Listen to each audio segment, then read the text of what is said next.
That was impressive, wasn't it?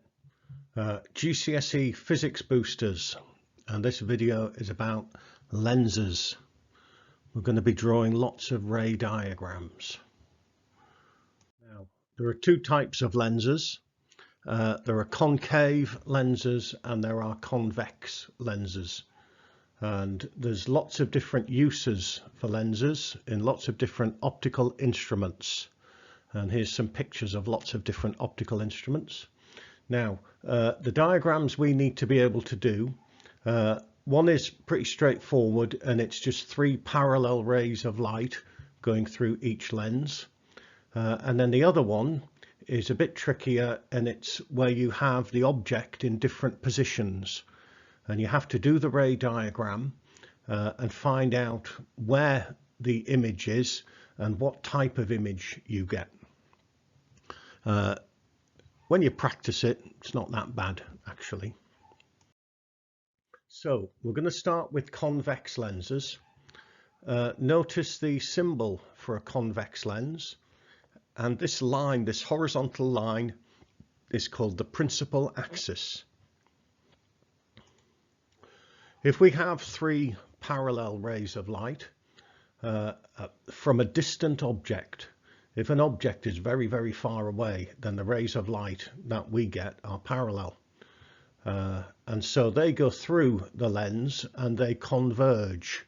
Another name for a convex lens is a converging lens. And the three rays of light will converge onto the same point, which is called the principal focus.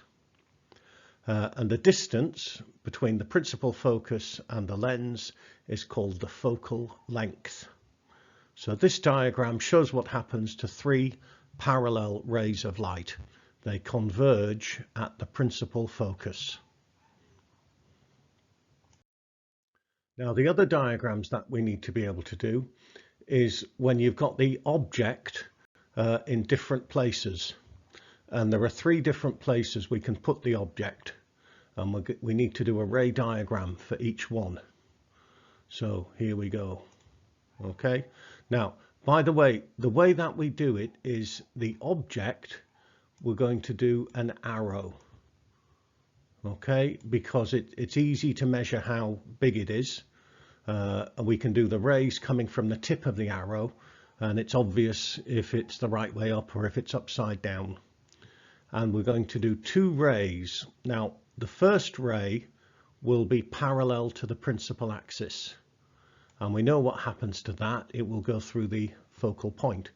The second ray will be going through the middle of the lens, and that just keeps going in a straight line.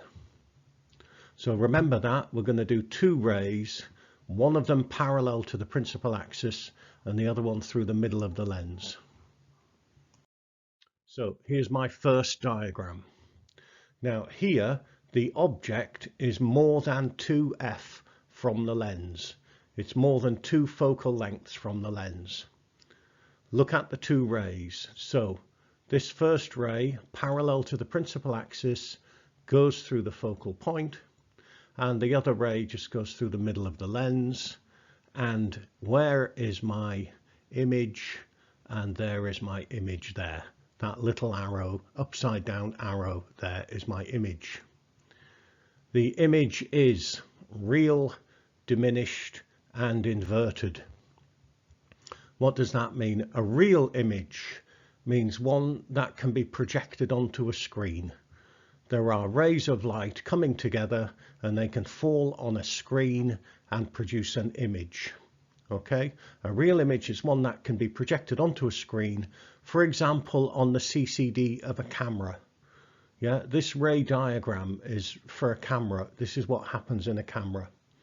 Diminished means that the object is smaller, the image is smaller than the object. And inverted means it's upside down. So this is my first ray diagram. Second ray diagram. Now this time the object is between F and 2F. And again, I'm following the same rules again.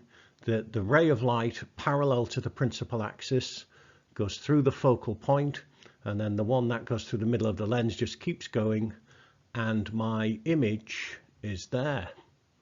Notice it's quite big. The image is bigger than the object. My image is real, again, rays of light that could be landing on a screen.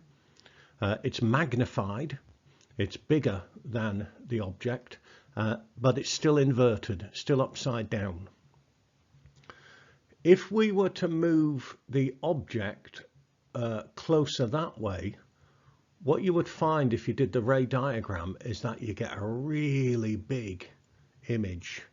This is a projector. This ray diagram now is for a projector. Okay, you have a slide, a small slide, and you get a big image projected on the screen. This is the third one, and this is where the object is less than a focal length away from the lens.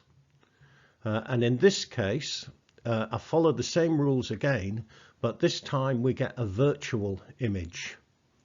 A virtual as in it isn't rays of light landing on a screen. It just looks as though there's something there. It's like when you look in a mirror, that's a virtual image. So the image is virtual, it is magnified, and it is upright. It's like a magnifying glass. If you look at something through a magnifying glass, you see a virtual image.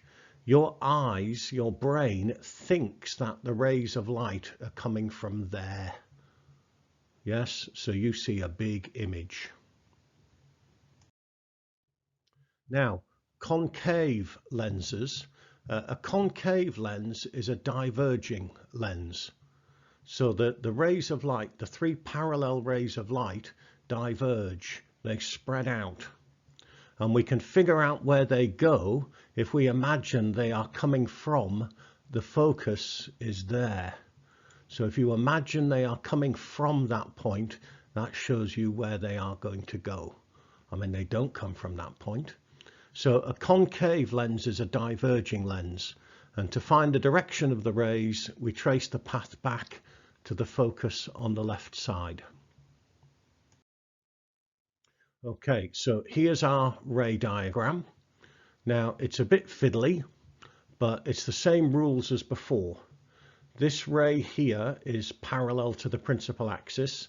Now, does it go through the focal point? No, but it looks as though it's coming from the focal point on this side, if you trace it back.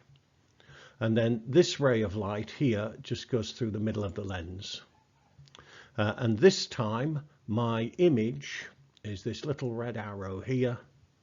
And my image is virtual, it's diminished, and it's upright. Now, the good news is that no matter where you put the object, the image will always be virtual, diminished, and upright. So it will be the same diagram. So there's only one diagram you need to know for a concave lens.